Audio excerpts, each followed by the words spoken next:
The boy's laughter cut through the hushed air like a knife, sharp and out of place.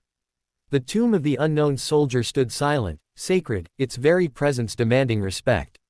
Yet one entitled teenager, his voice rising above the murmuring tourists, leaned on the marble railing and muttered loud enough for those nearby to hear, "What's the point of this anyway? Just a bunch of soldiers standing still. Waste of time." His mother gave a weak chuckle, tugging on his sleeve as if embarrassed but unwilling to actually correct him.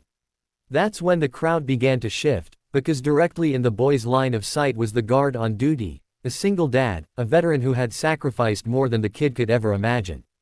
This guard wasn't just any soldier. He had spent years serving overseas before coming home to raise his daughter alone after losing his wife to illness. Now he dedicated his days to guarding this sacred place, a promise of honor, respect, and silence for those who could no longer speak for themselves.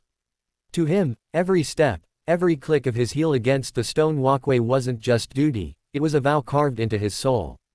And though his training demanded absolute composure, there was something about the boy's cruel laughter that pierced deeper than usual. He thought of his daughter, barely a teenager herself, who still cried at night because her mother's chair sat empty at the dinner table. He thought of the folded flag he kept in his bedroom, a reminder that freedom always had a cost. The boy sneered again, his arms crossed. Seriously, why does he just march back and forth like a robot? Doesn't he ever get bored? People nearby exchanged nervous glances, some shifting uncomfortably. A few whispered, urging him to be quiet, but the boy doubled down, emboldened by the silence. That's when the guard made his move. With precision, he halted mid-step, pivoting sharply until his polished shoes aligned perfectly with the boy's position. His voice thundered, trained and commanding, echoing off the marble columns, "Respect. Silence. This is hallowed ground." The crowd froze, stunned. The boy's smirk faltered, though pride held him from lowering his head. His mother flushed, pulling on his arm, whispering urgently for him to apologize, but the boy yanked free. "What's so special about this place? Nobody even knows who's buried here." His words hung in the air, and for a moment it felt like the whole world stopped. The veteran's jaw clenched, but instead of anger, something heavier filled his voice. "You're right," he said, his tone steady yet carrying the weight of countless untold stories. "We don't know their names. We don't know their faces. They gave everything, even their identity, so that kids like you could live free, laugh loud, and never know what it's like to die nameless in a foreign land. You see boredom. I see brothers, fathers, sons, people who gave the very thing you take for granted every single day." The boy blinked, caught off guard by the raw conviction in the man's voice. The crowd leaned in closer, breaths held as if they too were hearing something sacred. The guard continued, his voice softer now, almost breaking. "I stand here not because I'm bored, but because I swore that they would never be forgotten. I swore that no laughter, no ignorance, no selfishness would dishonor their sacrifice. I am a father. I am a soldier. And every step I take here is for the men and women who can no longer take one themselves."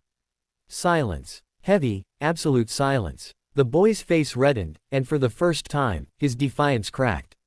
His eyes flicked to the marble tomb, to the wreaths laid gently against it, to the rows of veterans in the audience whose hats bore insignias he didn't understand but whose eyes burned with a quiet fire. He swallowed hard, and his mother whispered again, this time with tears in her eyes. Slowly, almost reluctantly, the boy muttered, "I'm sorry." The guard's eyes didn't leave him. There was no gloating, no satisfaction, only a deep, tired respect. He gave the faintest nod before pivoting back into formation, resuming his march with flawless precision, as if the interruption had never happened. But for everyone watching, something had shifted. The weight of his words lingered in the air, pressing into their hearts. A few people wiped their eyes.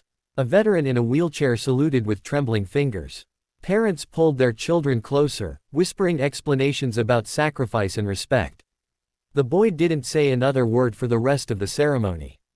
He stood still, shoulders stiff, his hands clutched nervously in front of him. For perhaps the first time in his life, he understood that the world was bigger than himself. He understood that honor wasn't just a word carved into stone, but something alive, something guarded by men and women who carried invisible scars. When the ceremony ended, the crowd dispersed slowly, almost reverently. The boy's mother squeezed the guard's hand as she passed, whispering, "Thank you," though he didn't respond. His eyes remained forward, his duty unbroken. But in that moment, the lesson had already been planted.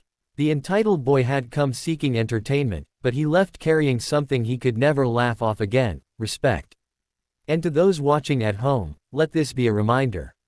We live in a world where sacrifice is too often forgotten, where the weight of freedom feels light only because others have carried it for us. But the tomb, the guard, the silence, they speak louder than any words ever could. So if this story touched you, if it made you pause and think, then honor it the way we honor those who served. Like this video, subscribe for more stories that inspire, and share it so others never forget the price of freedom. Because respect isn't taught with lectures, it's felt in moments like this. And today, you just witnessed one.